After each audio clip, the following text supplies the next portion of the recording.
Hello, I'm Jamie, the Worcestershire cabinet maker. If you watched the previous video, that was me flattening a board, flattening a plank of oak, getting it all prepped to make a breadboard, chopping board for somebody. This video, so I kept that as one separate video, the planing flat and getting something flat. This video now goes into carving. I'm going to carve some names on there and some dates.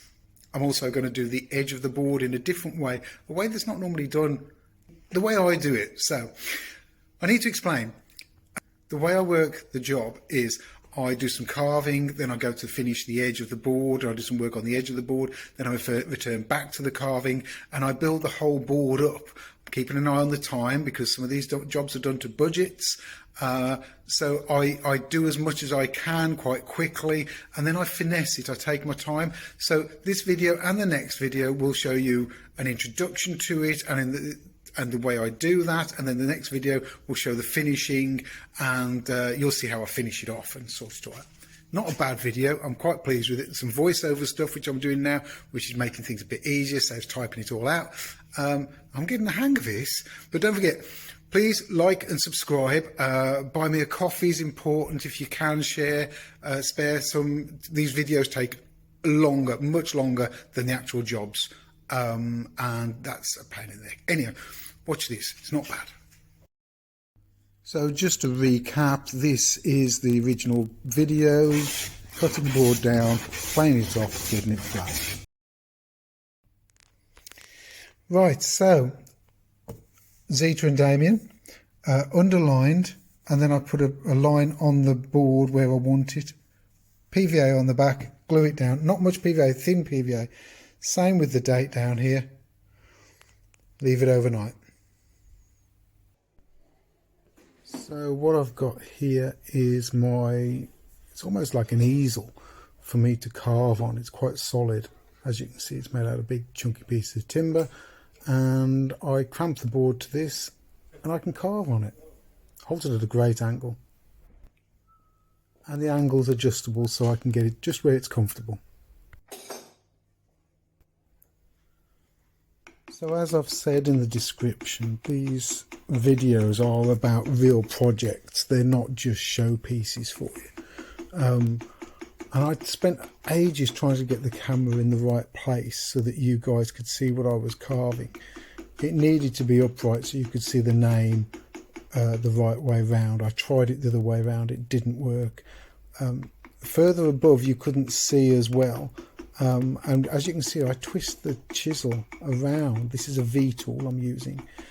When I'm chiseling around and following these curves, the camera just gets in the way. So unfortunately, you guys get to see the top of my head, which isn't pretty, but hey ho. So when you're carving like this, when I'm carving like this, I'm keeping the V tool where it's cutting in on the wings of the V tool. They're cutting out the width of the black ink, and they're going as deep as the V tool goes. In this case, it's about 2 or 3 millimeters. Wood grain will pull you and will want to go, want to distract you, would want to veer off in the chisel off in a different direction.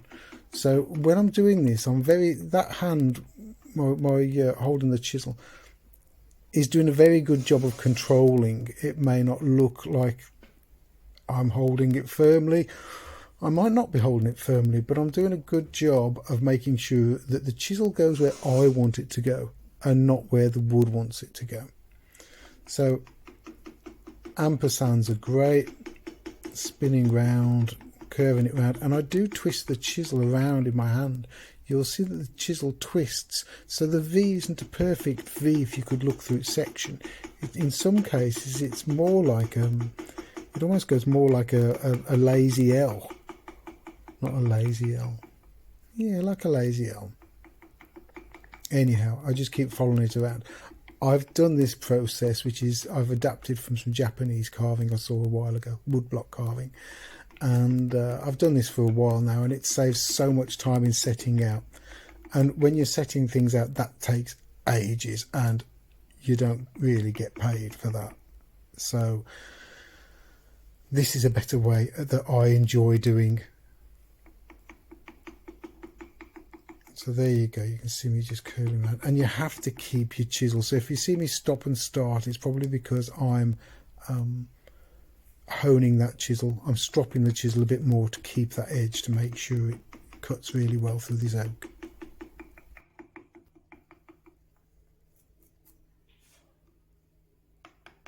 So I'm just going back to the Z here, and it's a bit of a refining as you go along. If there's an element of the black print still on the white paper, I'll come back to these. And you have to remember there's a grain structure in there. I can't emphasize enough about how you've got to go with the grain. You've got to, if you go against the grain too much, it's obvious. Going with the grain or subtly with, I can't say with it, it's not really with it, it's just not against it. It's just not against the grain.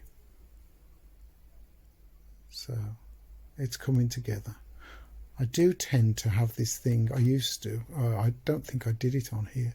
I used to have this thing where I would do all the same letters in a similar time.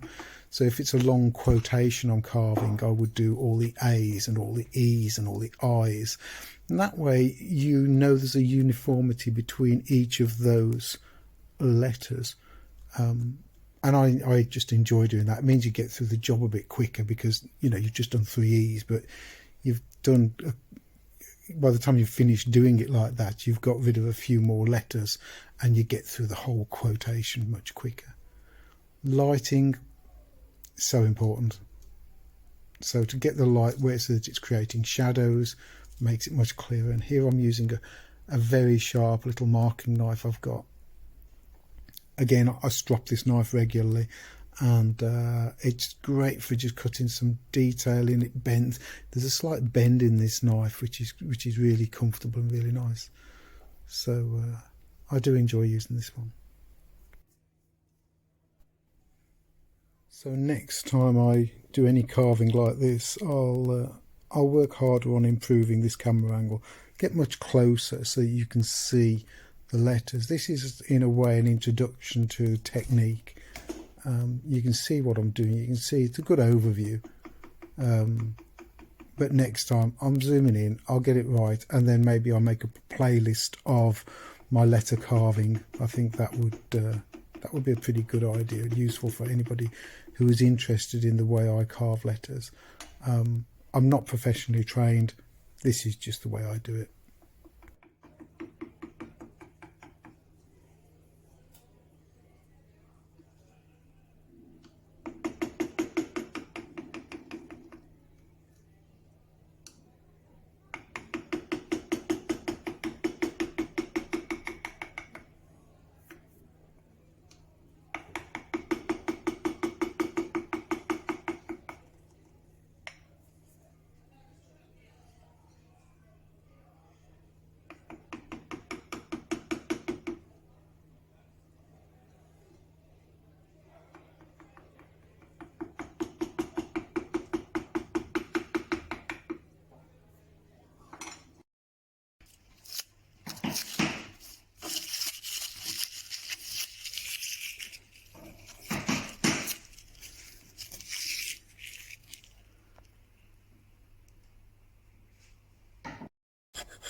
So this technique of gluing the paper down is something I've seen on a traditional Japanese way of doing it, doing the drawing and then putting it on here.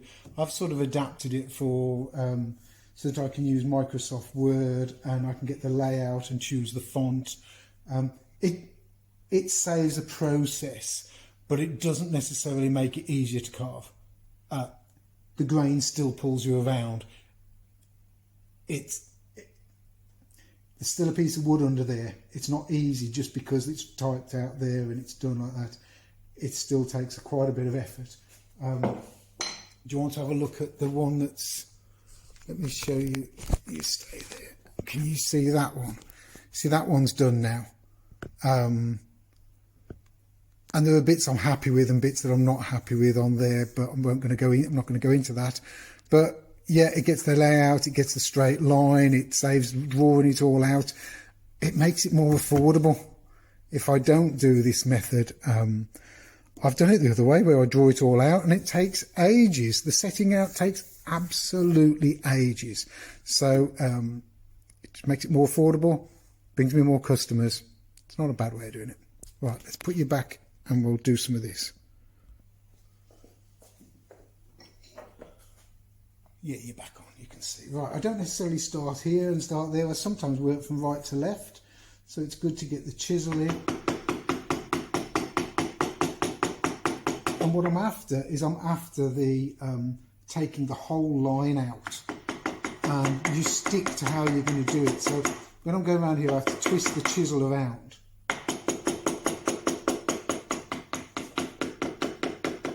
And then I have to pull the handle down to get it to come back out. To do the thinner parts. It's not. This could have done with being bigger, to be honest. And these lines are just guidelines. Just take a bit more out of that with the grain. And when I'm doing multiples, my advice is when you're doing multiples like these 3 2s, I've got 4 2s I've got here. Do the 2s at the same time.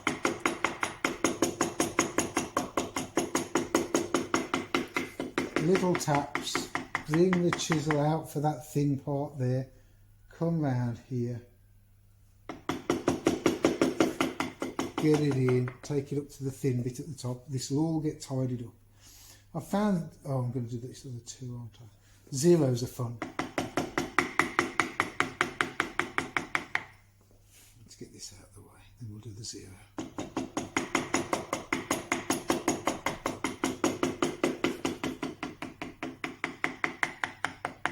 So same process for each one. It is hand carved, so you, in a way, you want it to make it perfect as you can, but you don't want it so perfect that it looks like a machine's done it. A bit deeper up here, shallower at the top. Starting here now, shallow, bit deeper, lift lower the handle to get it to the front to lift out. That's not bad, that'll get tidied up a bit more. I'm not going to do that too, it's a different size today, I'm just going to carry on with these.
And that's it.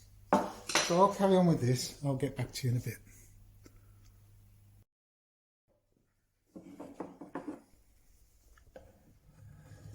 So I'm going to take a break from the carving. In this case it's because I've got a student in the workshop, and I like to do a job when I've got students in the workshop that I can walk away from. So if they need me, or if I need to keep an eye on what's going on, this is a nice job to do. It's some great sounds. It's great to use a draw knife if you've never seen one before. Basically, as you see, 2 handles, huge knife, very sharp, and has to be used with a certain amount of care. It's It's all in the wrists, it's all in the twisting of the wrists, holding it, working the bevel, a bit like you do in wood turning, if you know about wood turning and how you use the bevel to cut. Well, you're doing the same here. You're using the bevel to help direct and control the thickness of the shaving.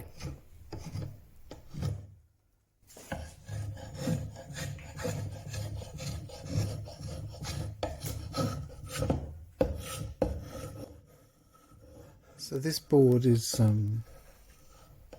it's more of a handmade board, as you can see. I've planed the bottom off. Still needs a bit of cleaning up on the side that you can see now, but that won't take long to do. I like these boards, these handmade, hand-finished boards with a draw knife. The reason I like them is because there's minimal waste. I'm not cutting off and routing and using machines, making noise, creating dust. It's a natural way, feels a natural way to complete a board. Then when you hold the board later, you feel some of those facets. You see a bit of light shine on that little facet, and it just makes the board. So I've done a lot of these now, and they're in a few of them are in top restaurants across the UK, and it just makes all the difference. It makes all the difference. It's beautiful.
I hope you can see the care and the focus that goes into making sure that the draw knife is doing just what I want it to do.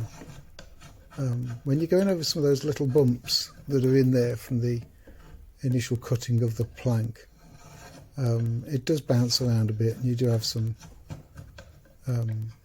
it is a harder time to do that, and oak isn't particularly a fantastic wood to draw knife. It's great to do, the effect is great, but you know, the draw knives are used on much softer timbers than oak most of the time. But I keep this one pretty sharp, so it does a good job.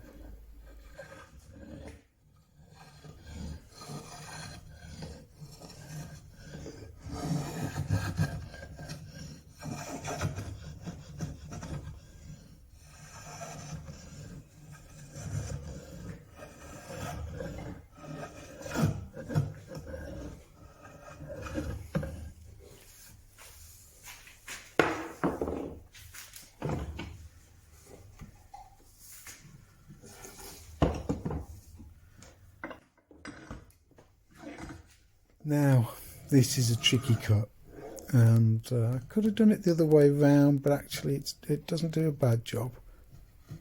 End grain, you can see I've got an angle on it. I'm just putting a bevel on this board.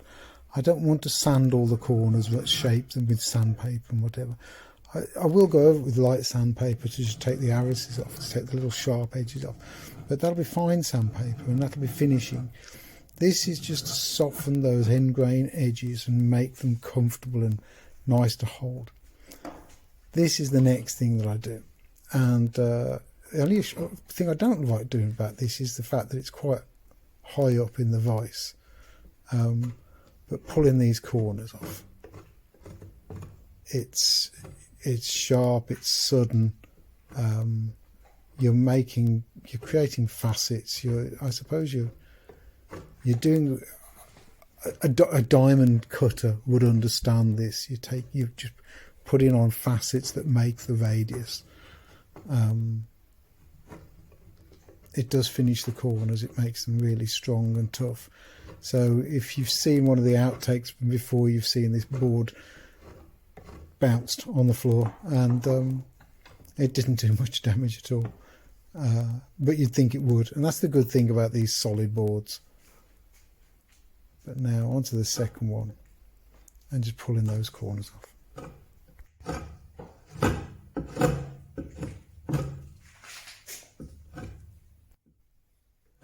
All the time the grain is on your mind, which way the grain's going. That's why my arm's in the way on this shot, because the grain there just needs me to pull it that way. Good understanding of grain is essential really when you're doing this sort of stuff, because the board will just split. If you go the wrong way, the board will split, so it needs to be a good knowledge of what's going on.